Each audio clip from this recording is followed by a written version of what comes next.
Welcome to RPG with DBJ, and welcome to a bit of a truncated episode where I get to talk about the setting of Obsidian Star, a posthuman tabletop science fiction role-playing game. Essentially, I'm going to do a bit of an introduction, more setting and fluff than mechanisms, but we'll talk a little bit about that as well. And sorry about the lack of my face being up. I have camera damage, which I'm trying to alleviate, probably with just buying a new camera. Well, anyway, welcome everyone. But first, let's get the bump in, and then we'll get into Obsidian Star.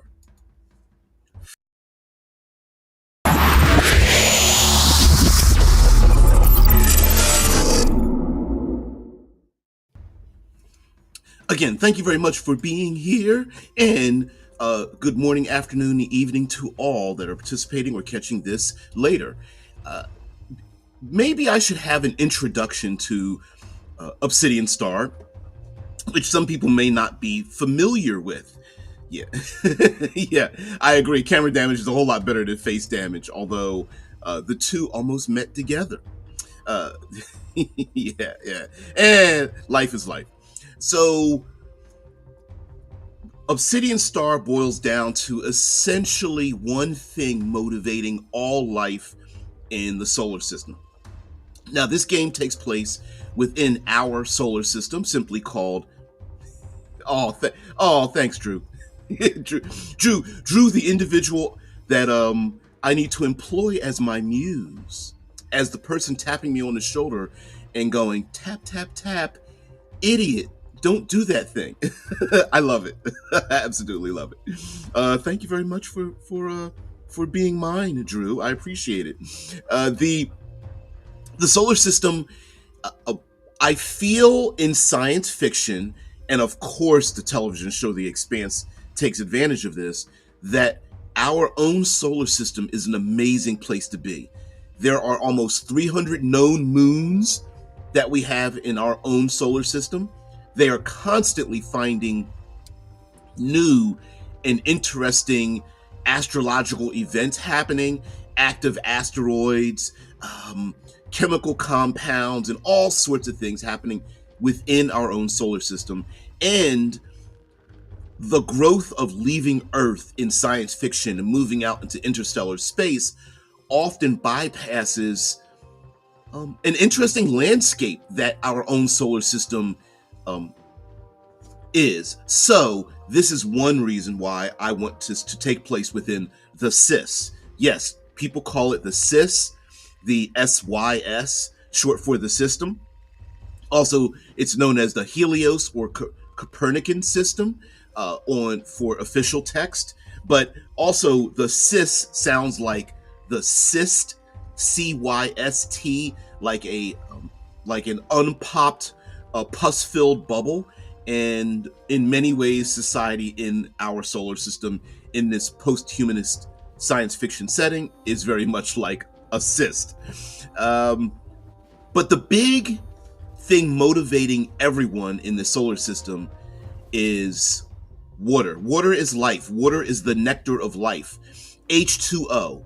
Because we need water to extend life. It is the beginning of life, and ultimately it is the thing that all humanity needs to extend our society. And it is gold, it is money, it is reputation and resource. It is the thing. Yeah, an amazing place to get blown out an airlock. Hells yeah. Extruded down gravity wells and all kinds of things, freezing to death, and so many other horrible things happening out in space. But the one thing motivating everyone is the water. Now, it's not just the H2O. It is the hydrogen and the oxygen that makes water. So not only is potable water, drinking it, for those who have ever traveled, went camping, there are often three categories of water. There is clear water, white water, clean water that you drink and use for cooking.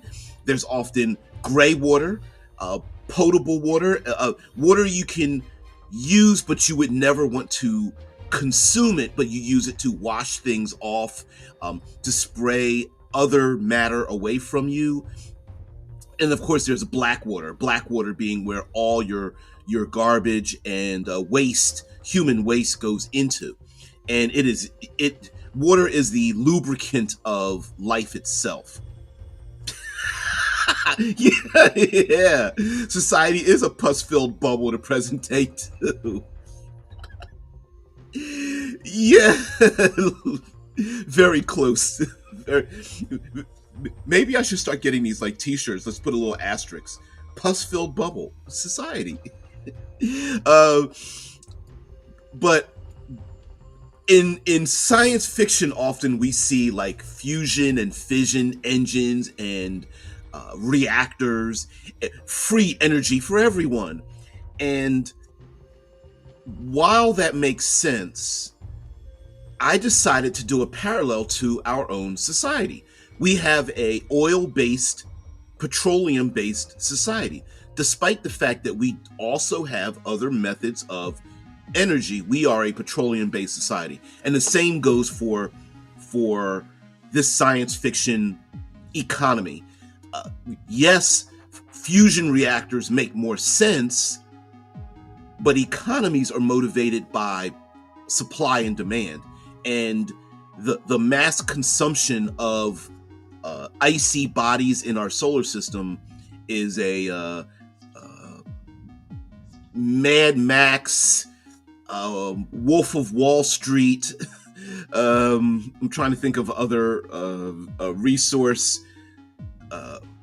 deadly resource management pop culture, and my brain is stopping there. Yeah, non-potable, brackish, polluted water is going to be the godsend after inevitable collapse. Yes, it will. Heck, I'm a person of a certain age, so I'm into cruising. My wife and I like to cruise, and cruise ships have desalination systems on the cruise ships as they get the desalinated water, and they purify the wastewater that comes through the toilet systems and things like that, which really makes you go like, I understand it's clean and I get it, but do I really want to drink this? I don't know.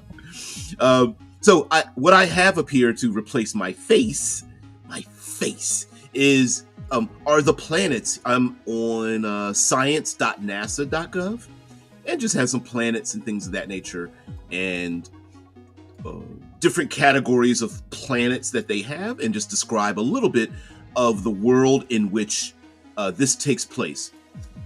I was not aware of this until literally 2 or 3 minutes before going on air, that in the expanse, television, books, etc., the inners and the outers, the inner system versus the outer system. And I didn't realize it was actually referred to that way. So Mercury, Venus, Earth, and Mars are considered the inner planets. Right outside Mars is the asteroid belt, and then that's the delineation mark for the outer planets. In just to go backwards slightly, water is a fuel in this world. It is separated into liquid hydrogen and oxygen through a fictional method known as hyperelectrolysis. And so water is separated into hydrogen and oxygen, compressed, and not my non-scientific mind turning it into liquid hydrogen and oxygen. I'm sure it's extremely difficult to do so in this fictional energized system, but that fuel is then burned as a chemical fuel to power ships throughout the solar system. Chemical rocket fuel isn't very efficient and is extremely heavy and cumbersome. So instead, it is focused through a magnetic bottle effect. So not only is it ignited, but it is annihilated and extruded through a magnetic bottle effect. So if you understand how high pressure what are the cleaning devices? Water is compressed and ejected out of a power washer, so powerful that it can, shred, paint off of the sidings of buildings and oil stains off of concrete. The same goes for burning liquid hydrogen and oxygen in this world. It is a highly efficient system. Basically, it annihilates it in like a nuclear extrusion. Imagine setting off a hand grenade and then using a inside of an invulnerable magnetic bottle and extruding the power of the exploded hand grenade through a pinpoint, and the power is expelled out of that pinpoint, this magnetic bottle.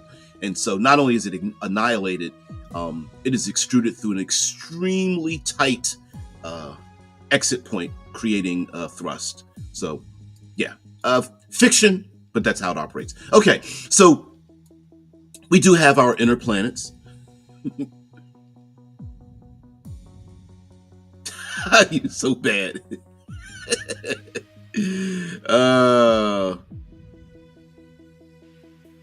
Also visit Maylost, where water is death. I'm not familiar with that. Not familiar with that at all. Heathen! Just wanted to say hello. Good to hear your voice again. Yeah, hey, thanks, Heathen. Thank you very much for stopping by. The person I always like, what are you doing here? I appreciate appreciate you stopping by, but I always been like, hey, time again to pick with you. Thank you there, Sam. I always appreciate the extra. Funny. So, the inner planets of Obsidian Star. So we have ourselves Mercury. Mercury is a literal and figurative hotbed of political maneuverings and assassinations. Mercury is the home world to monitor the sun, create solar panel arrays, monitor solar flares, and is the construction headquarters of the laser assist systems to accelerate starships out to the outer reaches. Now, if for those who don't know, light has a physical force, albeit extremely minor, on physical objects in space. But if you extend out mirrored panels onto a starship and have a laser push against that, they can accelerate ships. So starships can use gravity assist to swing around the sun. With the laser assist systems, it can even punch those ships even faster. But those laser assist cannons are also devastatingly powerful weapons of mass destruction. And every faction and political system in the entire solar system wants to have control over those things, or at least ensure they are not pointed at themselves. And so vicariously, even though Mercury isn't an official political entity, every known faction in the solar system has a base of operations and is trying to negotiate, blackmail, even assassinate, and threaten, and cajole, and parlay, and seduce every other faction to ensure that they somehow at least have a button on those laser cannons. I'm sorry, did I call them laser cannons? I'm sorry. It's a starship assist system. Yeah. So on Mercury, that's a thing. Also, pop culturally, because Mercury spins so slowly, you can walk the terminus of day and night on Mercury, because the night side of Mercury is extremely cold and the day side of Mercury is blazing hot. And it is known within the solar system that political entities, politicians of all shapes and sizes, achieve a lot of clout by walking the terminus of Mercury and selling their presence on Mercury as I'm defending you, I speak for you, and such. So while it's a little bit ridiculous, yes, there are politicians walking on the surface of Mercury, in their spacesuits, of course, speaking to their constituents and playing the political game. So that's how Mercury became a political hotbed. We moved to Venus. Mercury is also a weather station in the solar system. It detects and tries to predict and keep track of solar flares, if that's a thing that is predictable in this future, much like weather weather announcers in the news that we have now. Same thing here. And oftentimes icy bodies that are pulled into our solar system are captured at the last minute before it falls into the sun and pulled away and slung to the outer reaches of the solar system as well. Venus is a 2-stage location. There are aerostats, basically floating cities in the upper reaches of Venus. They operate as gas mining operations, as well as, strangely enough, vacation resorts for those powerful people who no longer want to reside in or around Mercury, but need to be close enough to be influential, and also having money. If you have enough money to establish a floating habitat above a sulfuric acid atmosphere and maintain that habitat, you're a powerful person in general. So Venus is a location for both the working class and the very rich. So there are like casinos, there are vacation locations that move and float within the upper atmosphere of Venus, always having the eternally beautiful sunset and that kind of thing. But just as Venus's atmosphere is filled with sulfur and sulfuric acids and things like that, for those who don't know it, the idea of brimstone and farts kind of smells like that. The same goes for Venus. Very beautiful, but it stinks to high heaven, and so do the people here. There is some surface level mining of Venus. It is extremely dangerous work, as floating tethered mining operations send down tethers down into the surface of Venus, which is extremely hot, extremely volatile, and very dangerous work. But those who are able to capture some of those resources can become very rich and very popular, rich, and get a lot of clout for being able to do such a thing.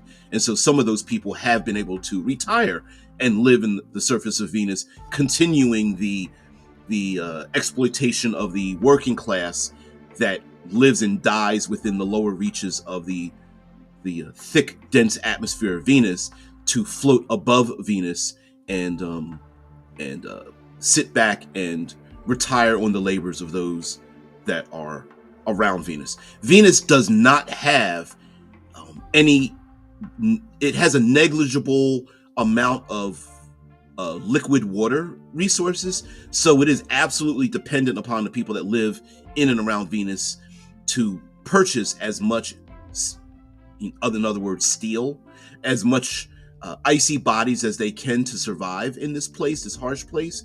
And if you are someone who wants to let everybody else know how powerful you are, you live in and around Venus. It is one of the 2 planetary bodies that is a place for poking your chest out and saying, yeah, I'm more powerful than you because I can afford to live in a place that no one else can. If you need to relate this to a real place in the real world, here in the States, Las Vegas would be the appropriate analogy. A big city in the middle of a desert that is very expensive to take care of. Anon, hey, hello there. Malos is a pocket dimension in Planescape. Ah, yes.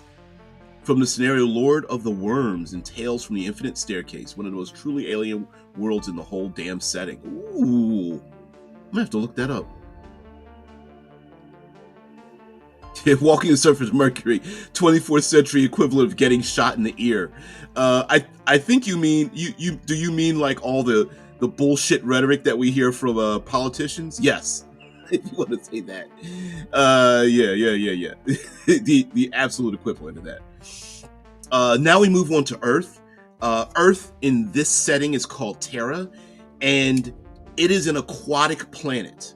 So unlike today, where we all live on the surface levels of the 30% of Earth that isn't covered by water, instead Terra, the ecology of Earth has both the ecology and the diaspora of humans leaving Earth have left most of the surface either uninhabitable or vacant, and both the ecological damage and the trash and the wars and things, and with technology getting better, many of the people that could not or did not or are stuck in the middle of being able to leave Earth if they'd like to, live on the coasts and further into the oceans.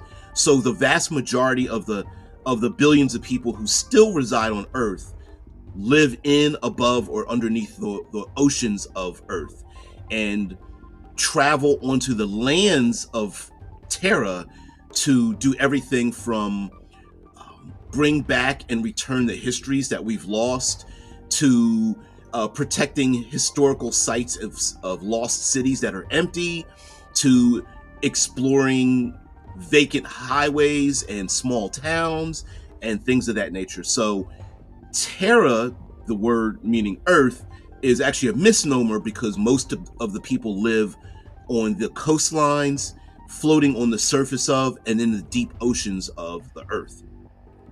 Yes, there are huge populations that are around the space elevators that were able, mega structures that were completed. One of the few one of the few endeavors that all of society of humanity worked together to build, because everybody had their own motivations to get the hell off of Earth and go out and explore the greater solar system. And so once the space elevators were done, the great diaspora happened, and when cheap and efficient and reliable starships could travel from planetary body to planetary body, people were just like, I'm getting the hell out of here. So what was left are the survivors, the historians, the reclamators, those who wanted to carve out a life on Earth. And so Earth is still filled with a bunch of paper nations, and paper is used as a word for something that still exists but is kind of like nominally not very effective. So paper money, paper nations, paper tigers is a term given to many of old Earth's systems, politics, religions, economies, society, much of its history, for good or bad. And so there are still people who are loyal to what to present day we would call our nations, cultures, regions, languages, things like that, that the rest of the solar system is like, yeah, that doesn't even exist anymore. Lastly, in the inner planets, we have Mars. Yes, there are Mars. Mars is Earth 2.0 in this system. The vast majority, in the double digits of billions of people, live on and around Mars, if not possibly in the triple digits. Mars is a giant metropolis. Strangely enough, when I say things that there's 1 trillion souls that live in the solar system, it sounds like it would be overcrowding, but it wouldn't be. Simply by the fact that there's more living space now. And even on Earth, when we're heading towards 9 and 10 and 11 billion living people that live on Earth, we still haven't occupied, the vast majority of living space on the 30% of land that we have on Earth. When you think about a planet like Mars, where the majority of it is surface space, people can spread out, and you attach onto that arcologies and other three-dimensional space habitats, domed craters, and living down in valleys and crevices and cliff sides and mountains and things of that nature. Whole domed cities can be hundreds of stories tall with the lighter gravity and stronger materials that can house, one city could easily house 500,000 people, a billion people with not much trouble at all, with plenty of elbow room as well. Not that there aren't crowded places, but it does feel like in our brains when we think of hundreds of billions of people living together that we think they're all crowded together, and that isn't the case. So, yep. Yeah, digits on your bank account, nation. Yeah, it's all fictional. Drew says, as Gen V put it, yeah, water world is about drinking one's own pee. Yep. And with Terra being a water world, it is thus also about drinking pee. Figuratively and literally, yes. Yes, I definitely agree. Oh man. Oh, thank you very much for that. It is very much about drinking one's own pee.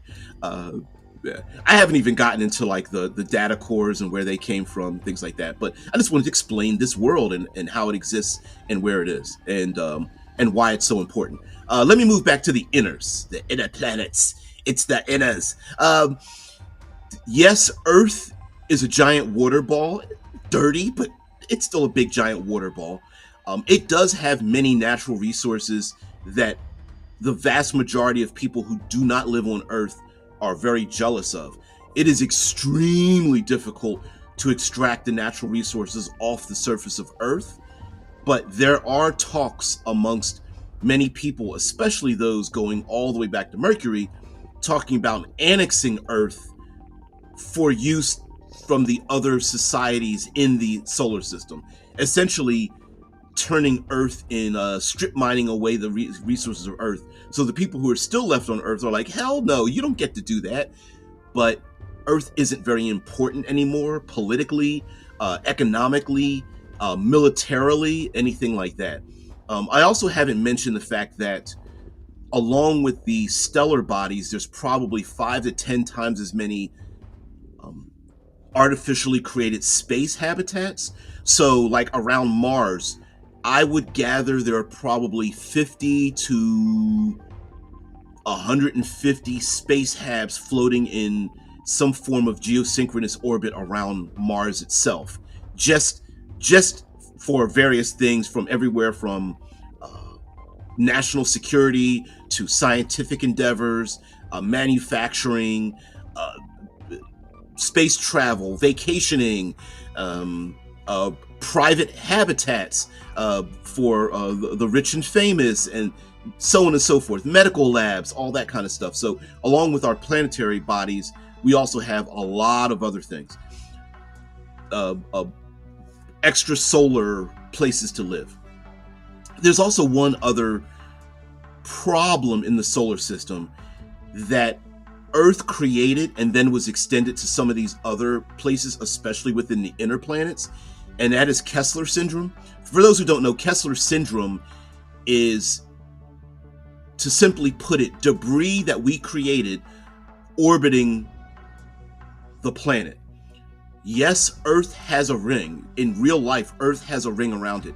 There are rocky bodies and little small debris and things like that circling around the Earth. And along with that, we actually put up a lot of trash. There are a number of satellites and debris and tools and all that kind of crap. And Kessler syndrome is extremely dangerous. Well, due to conflicts and accidents and low prep and people trying to rush out and populate our solar system, they also created the Kessler syndrome, from piracy to wars and all kinds of stuff. So Kessler syndrome is a real thing around Mercury, Venus, Earth, and Mars. And it is extremely dangerous. And so therefore, there are a number of starships that have a hard time entering and exiting these planetary systems because they get struck by debris that's being flung at 18,000 kilometers a second orbiting around these planetary bodies. So it has gotten to the point that Kessler syndrome, the Kess itself, it is a fact of life. It is it's like the weather. Everyone knows it's going to happen, and there are whole trash. If you want a job, you could be a trash collector out in space trying to scoop up all the debris from the Kessler syndromes. And so if you're a Kess sweeper, you you're you can make a lot of money doing that. Although you're technically the equivalent of a trash man. And now we get to the outer planets. Let me see what you guys have to say. I can't see my. Yep, astronauts have to drink their own pee in real life, but they use some scientific. Excuse me. They use some scientific shit to remove some molecules to turn it back in the water. Yep, but the guys try to keep their own pee separate. They try to, but it's very difficult to do that in space. Space is always trying to kill. Every time an astronaut goes into space, there's always one extra thing that's trying to kill them. Yeah, it's horrible. I mean, if we really thought about it, how difficult it is to live in space, most of us wouldn't want to go there through common sense. But we're human beings. We need to go out there. Yeah, living space is not the issue. The food supply for all the people, that might be the issue. You're absolutely right there, Drew. You are absolutely positively correct. Food supply is a definite need. Now, even with high technology being able for us to create use very efficient systems to grow food, to use genetic engineering and things like that, growing that much food for that many people is extremely difficult, which is why we need much of that water to supply those food issues. And don't let it be said that threatening the air and the food, and hell, even threatening the space people live in is a real tactic. So you are absolutely correct. Farming, hydroponics and farming and things like that are a absolute necessary blue collar job that is very important. Along with the food issue is what is a I know there's a definition for this and I can't think of it. It is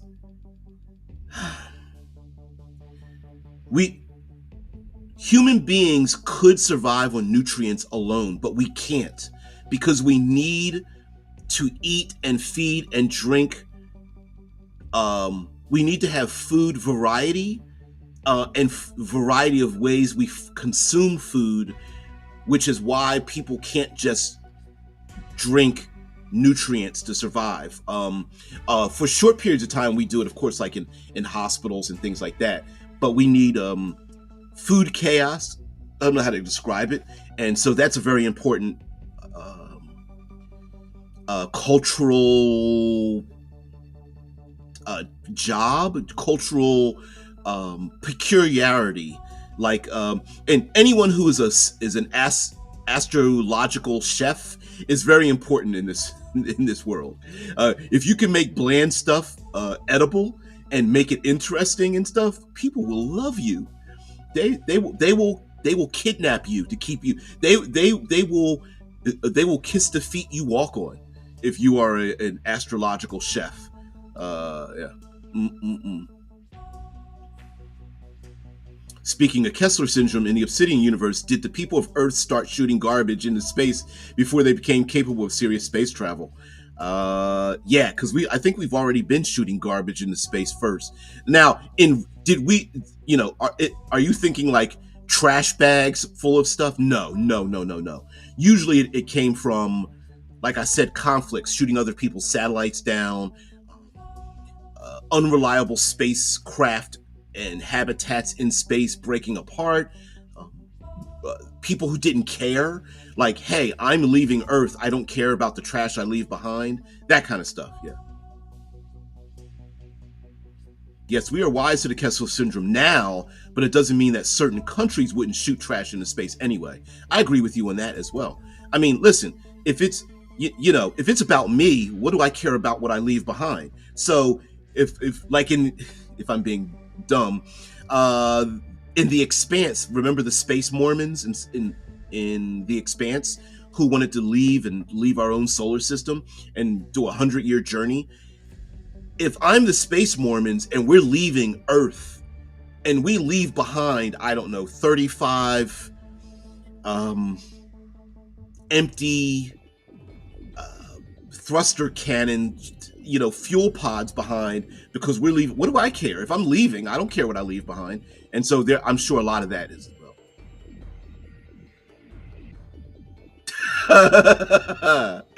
Food chaos necessity. Nature's way of telling you to eat that escargot. It got the little snail. Is it going to show up?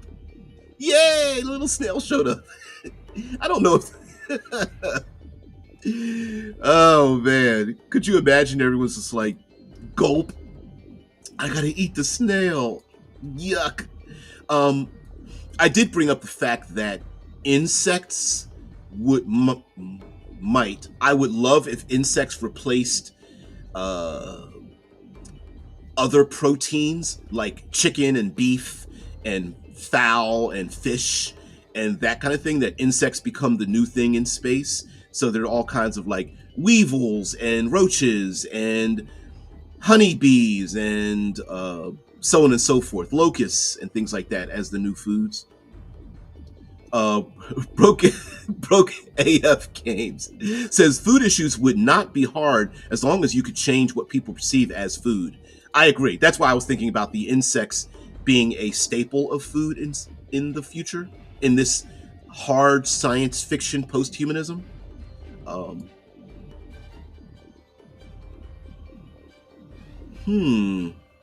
non-food eating organism. Is it possible to become a non-food eating creature? Seems like brain in a robot body would be close enough. Maybe, yeah. Yeah, I think so. Yeah, and if we there is the Soylent Green issue as well, for those who don't know. Back in the 60s-ish movies, there were a lot of there were a ton of there were a number of movies that were created to warn us about the future. And Soylent Green, amongst other movies, had come out during that time, back to back to back to back. And yeah, there's a fun image of Soylent Green. And let's see if I can find there's an image of a big trash truck scooping people up on one of the where's the trash truck? Let's see if I can find it. Yeah, here it is. It's the year 2022. People are still the same. They'll do anything to get what they need, and they need Soylent Green. And yeah, there's a let's see. Here's another image of it. Maybe a little more clear. It's difficult to see it, but yeah, riot control trucks that were like basically repainted trash trucks that were literally going down streets, scooping people up, dumping them into the back while there are people on the streets. Pretty ridiculous to see in the movie there, but yeah, pretty fun. Very fun. Oh man, Soylent Green. It's made out of people. Soylent Green Part 2. They said they changed the formula, but it's the same old formula from last time. It's not new and improved. It's still made out of people. The outer planets. We have Jupiter, Saturn, Uranus. Okay, let's get the jokes out the way. Uranus and Neptune. And these outer planets, at least Uranus and Neptune, are known as ice giants. And these are the places these gaseous giants are the locations of the forward thinkers, the ones who left Earth behind and very much of what Earth means. The people out here are rewriting, repurposing, reestablishing what it means to be a spacefaring society. And so for the most part, most people have dropped old relationships, old manners of thinking, and taken on new aspects. Now, Jupiter itself, having, I believe, almost 90 moons, and it is a electromagnetic dynamo, as well as expelling lots of radiation. is one of the most dangerous places to live, and has become a nefarious location of criminal activity. The overriding culture and governmental system here and economy is criminalized. It is a haven for criminality here in Jupiter, to the point, which is kind of ironic in a big giant circle, it is also one of the most well-tamed, well monitored, well structured and organized interstellar socioeconomic systems in the entire solar system. Everybody knows what the rules are, even if those rules are unfair. Everyone knows that bribery, graft, relationships, threats, extortion, racketeering, gambling, all those things go on, and you just accept it. You want to live here, you got to learn the rules, make friends, and there's a bit of a... One of the things you're not supposed to do happens here all the time. So dumping physical objects into space is not a good idea.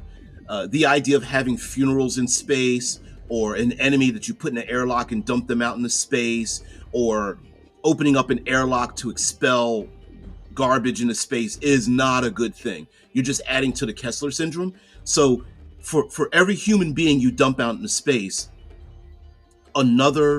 you're creating a physical object other things can run into, or that object that you dumped into space is moving at such high velocities that it will become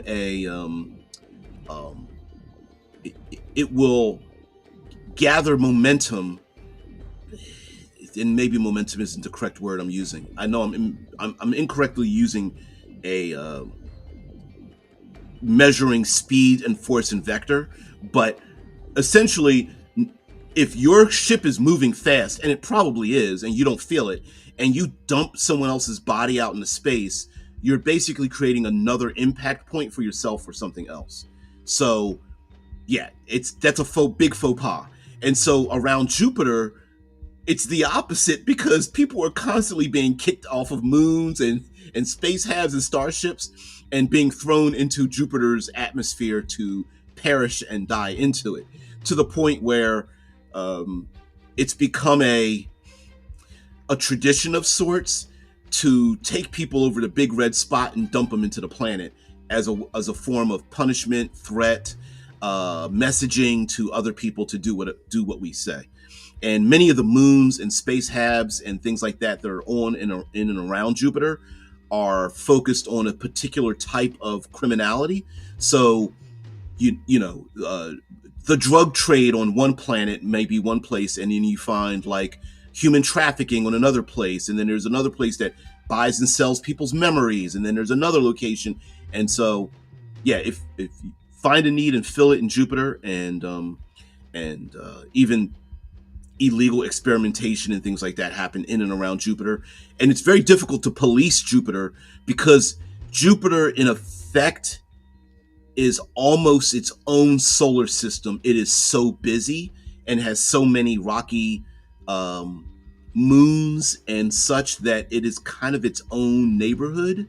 And you could game wise, you could run entire campaigns just around Jupiter and its own machinations and never have to leave.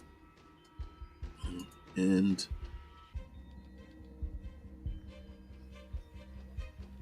yeah. Speaking of Soylent Green, ever read The Wanting Seed by Anthony Burgess, author of Clockwork Orange? No, I've never heard of that. The Wanting Seed.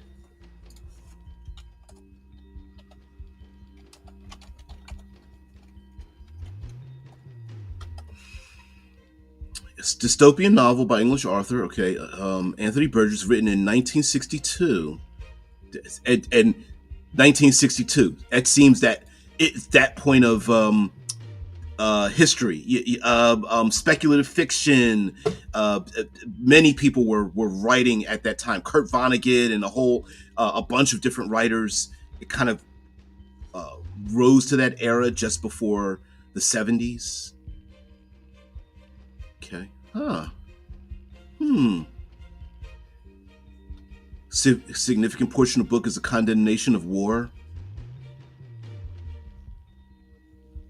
Cool. Thank you. That's awesome. Broke as fuck games is already working on that. Yeah. Gotta have the bugs. I even think I even believe that, you know, the sarcasm of the comment about the snails and slugs and things like that. I think that would be a food. I it's turning my stomach even thinking about it, but I could see that being a real thing in the future. That what else is something what we would consider weeds today, like dandelion weeds and things like that might be very much a food in the future as well. All right, Saturn. Saturn is the because of Saturn's rings and the easy access to the icy rocks that make up Saturn's rings, that Saturn is a place of, it is like the diamond in the rough. It is the diamond jewel of our solar system. It's very far away. It's going to take you a while to get there, but when you get there, since you don't have to worry about the H2O resource, instead what has happened here is that scientific development has exploded because unlike the other locations in the solar system, there is a necessity to rely on outside resources. And like Mars does have aquifers down deep in the Martian crust, but it still needs a lot of water to keep society moving. So it is a air quotes dry planet that's constantly in need of asteroids and ice hauling and things like that. Saturn doesn't have that need. And also, strangely enough, and I did look this up, you would think that you would go to Saturn to snatch the icy bodies of Saturn away to take it to other places.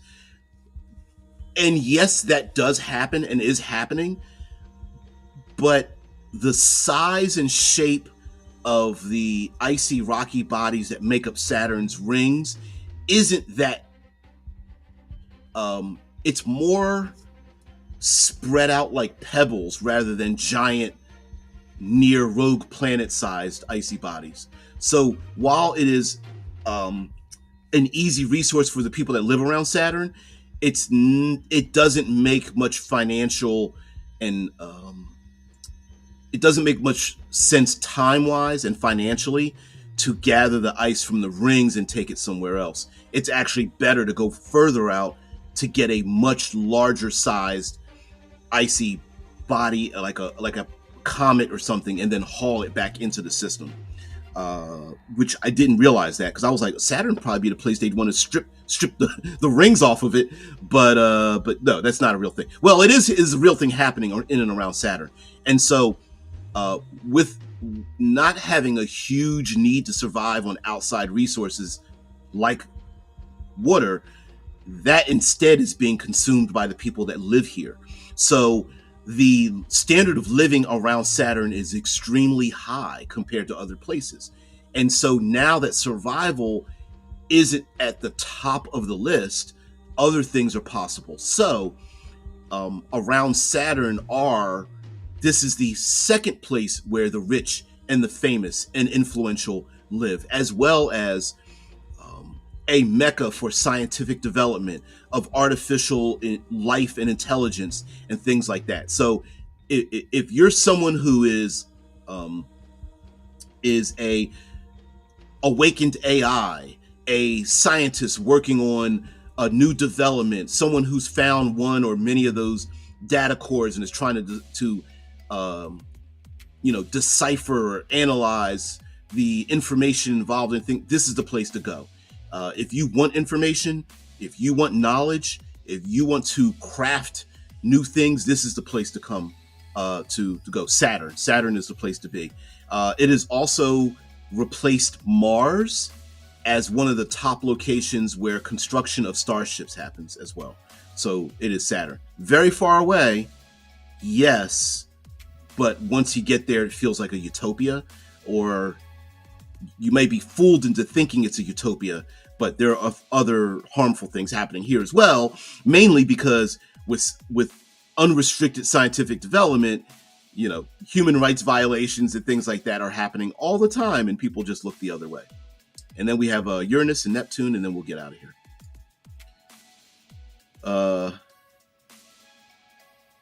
Broke mentions, yeah, I was talking about algae. It's possible to grow it with little effort, and it's a fantastic oxygen producer. Yeah, it sure is, from what I recall reading, but it's been a long time.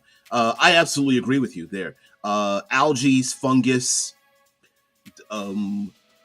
even I want to call higher level growths like mushrooms and things of that nature. Yeah, absolutely. Hell yeah. Now, like I said, we have today the capacity to grow all the nutrients all of society needs to survive. But, we also know that we have created artificial barriers to getting those resources to other people, things like that. But in addition to that, we also are a little bit selfish, a little bit, like I need to apply that word to it. We're very selfish people, and we also like food differentiators. So I can see a whole like industry of making foods that are interesting to consume. Not that it's not necessary, but like interesting. I think that'd be kind of cool. Yeah, all algae is already food. I take it every day in the form of Supulna dietary supplements. Okay, all right. Like you can't see me holding it up, but I have it's something. Premier Shake.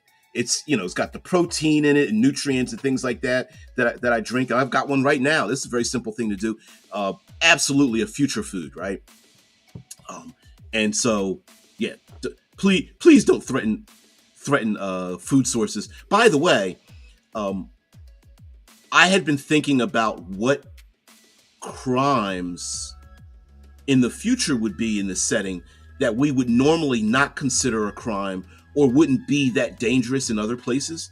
And within this solar system, threatening the air, the water, and the food of a space hab is it's an executable sentence. So for a very common thing we see in science fiction is someone messing with the air or the water or the food in a starship or a space hab, right? Hey, I'm going to pump knockout gas into a thing, or I'm going to suck out all the oxygen, or I'm going to change the oxygen percentages so that I could, damn near light the thing on fire or something like that. In this world, it's not vandalism. It's punishable by death, or at least exile, if at a minimum, right? It is a super serious thing to do. So players that want to why don't we just pump knockout gas into the thing, take out all of our enemies, and then go in there with guns and just shoot them all in the back of the head? Sure, that's viable once, and then you're going to get the rest of the solar system after you, because you will be punished. You will never gain entrance to another place if they find you guilty of modifying it, because despite the fact that you might affect the HVAC system in a limited fashion on a space hab, what could happen is you're affecting every other living person in that space hab. So if it can hold 100,000 people, but you decide to pump knockout gas that affects 20 people, that gas could very easily get filtered through the entire system. Now, hopefully, it's a place that can filter that out and filter out the particulates and the harmful things, but who knows if that's going to fail or not. And so, yeah, there's a very thin membrane between life and death in space, and for somebody to affect that affects everyone else's problem. Hell, just having bad body odor and terrible social skills in space is a punishable thing as well. So yeah, doing something as dangerous as evacuating the air, poisoning the food, pumping dangerous chemicals into the air system, filtration systems is like a death sentence for if you're captured. You don't want to do that. Does it happen? Hell yeah. Do people do it? Shit yeah. Do they get proxies to do it? Of course they do. Of course. Uh, but on the surface, yeah, everyone's just like, kill that person. Uranus. Is Uranus the one that, or is it Neptune that's on its side? Which ice giant rotates on its side? I think it's Uranus. The ice giant that rotates on its side is Uranus. It has a very large axial tilt, causing it to appear as if it's spinning sideways compared to the other planets. In other words, it's not necessary. I'm calling it on its side. Uranus rotates as if it's rolling rather than spinning like a top or a ball, like a spinning a basketball on a fingertip. Most of the planets do that. Instead, Uranus is like it's rolling around our system. Hey there, producer. It says very cool. I hope I'm not exactly sure, but that could be very cool. But thank you. Shai says, after all, if you take enough healthy dietary supplements, it will save you from a horrible death after a life of drinking, smoking, and drug abuse, right? hey, here's hoping. Yeah, here's hoping. All right. So I hope when you're saying very cool, you're talking about the punishment thing. Here's another thing that you really don't want to do in hard science fiction, and it is incorporated into the game. Firearms on starships and space habs is a no-no. You do not want to fire high velocity, high energy weapons, high velocity particles. So you do not want slug throwers and firearms and long arms anywhere inside of a space hab for any reason. Amen. You don't want grenades ever inside of a space hab. Punching holes inside of the thin membranes, and like I said, thin is a relative word, because no matter how thick of a membrane you have between you and space, it still feels like it's too thin anyway. So punching holes into space habs is not the way to go. You really don't want to do that. And so firing firearms inside of starships is going to cause a lot more damage than people think. So despite the fact that, yes, you may put a couple of holes in your enemies, missing is going to put a bunch of holes into the very location that you need to survive in. And so it is a thing that it's a no-no. Even if you don't start punching holes and you get to kill your enemies, you still might get court-martialed or punished or arrested or something, simply by virtue of you bringing a firearm onto a space hab in the first place, let alone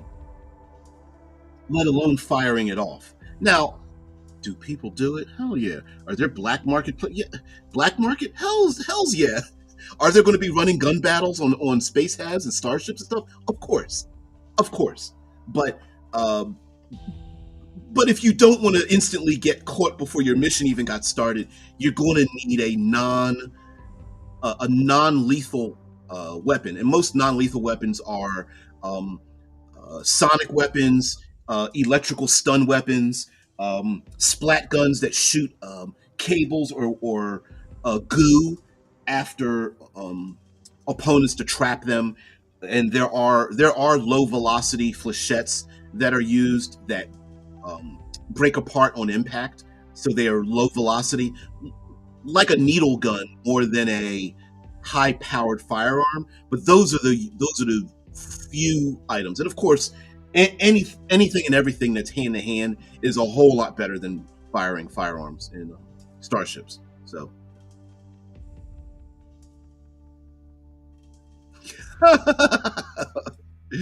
Yeah, seriously, just do a play. Let's do a let's play testing session where the PCs get blown out a hole in the ship. Yep, caused in the ship after being a dumbass and shooting on the first encounter. That will teach him what Obsidian's about. Yeah. Shai says splat guns are going to be a fodder for much hilarity. Hell yeah. Yes. I thought about that too, right? Like, what color is the splat? What does it smell like? What's the consistency? But yes, yeah, absolute positively. The first time someone's like, so I found a big gun. Is it okay if I shoot it? And everyone's like, yeah, dude, go ahead and shoot it. And they let off a couple of rounds and blow everybody out into space. I know explosive decompression isn't exactly what you think it is, but still, yeah, you don't want to do that. So, we're getting a little late here. Gonna have to get out of here pretty soon. I got a doctor's appointment. So we got Uranus and Neptune. These are the Uranus is a haven for the strange, the esoteric, the creative of people. With a planet that rotates on its side, it's just as odd as the population that exists around it, including making fun of its name. Yes, it is definitely a little bit of the butthole of the solar system. Neptune is a giant gas station, literally and figuratively. It is where many starships fuel up and get ready to make their exploration out to the outer reaches of our solar system. And then, of course, we have a number of dwarf planets like Ceres, basically now considered a dwarf planet. It's in the asteroid belt. The people who live in the asteroid belt aren't called belters in this. That's from The Expanse. Instead, they call themselves Asturians, and it is normally politely called Astors. They live in the asteroid belt. They are Astors or Asturians, and you say Pluto and its sister planet Charon is also a dwarf planet. Haumea, I don't know if it's pronounced that way, but I'm going to pronounce it that way. Haumea is also a dwarf planet, and then we also have here Make and Eris, not Eros, Eris, and there's a ton of other ones. And like I said, there's almost 300 moons in our solar system. So, yep. And of course, we got planetary sizes and bodies and things like that. So, guys, thank you very much for letting me give you a little bit of the fluff of this world, if that's thing. Fluff, setting, what some of the motivations in this world, and I really appreciate you letting me do that. What if you get blown out into space, but you have like the best spacesuit in the universe, so you just survive and go on forever? That's more common than a little bit. Yeah. Although, from what I understand, I don't believe you would float forever. At some point, you're going to fall into a gravity well, and you'll probably be destroyed that way. Whether you get pulled to the sun, or hell, even if you drift out for some strange reason, you drift outside of our own solar system, which is probably pretty rare. You'll just get pulled up into gravity from something else. So yeah, yep. Cosmic rays, space dust. Yep. Oh, thank you very much there. So, guys, thank you so much for being part of the show. I really appreciate it. And thank you very much for letting me nerd out a little bit. I like the process of world building. You guys know I suffer from world builder syndrome, just like the rest of us do. And while I make a lot of comparisons to The Expanse, the reason for it is because it embraces the show, and the writers, the creators, embraced the physics, the reality of our solar system, what it means to be in space. And I feel like, especially in the role-playing game, we can take it even further. And so having different factions and different things, despite the fact that, like, we are used to, since The Expanse is the first and one of the best, it has its three factions: Earth, Mars, and the Belters. I'm taking that and being influenced by it and doing an homage and going, well, how would I think of the universe, and taking it and taking that flower and looking at all the petals as it grows and expands, and going even further with it. So yeah, the whole idea of please don't dump people into space. Please don't shoot firearms on in space stations. Please find other foods other than like chicken and beef to eat. So yeah, those kind of things. So guys, thank you very much for being part of the show. I really appreciate it. Everyone have a great day. I will see thee tomorrow. Here, bright and early, 6 a.m. Eastern Standard Time is when I go live. Hopefully by then I'll have a new camera. Yeah. Shai says, World Builder Syndrome is the whole reason your channel's a million times smarter than all the RPG retardation that has trashed up YouTube in recent years. Oh, man. Well, first of all, I appreciate it. I appreciate the compliment. There has to be others out there, right? Like, there's got to be some other people. Clearly, I'm not the best or the brightest or the slickest. I don't pre-write anything. I try not to even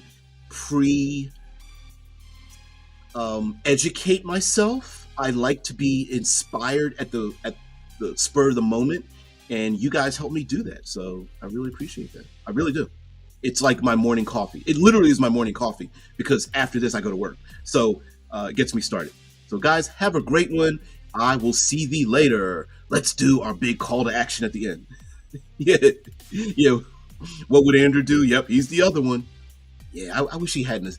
Real life is more important than anything. But man, had he not stepped away, he lost a lot of momentum on his channel, and his channel was growing. Yeah, crazy. But anyway, guys, have a great one. I'll see thee later. Peace and tranquility. Bye.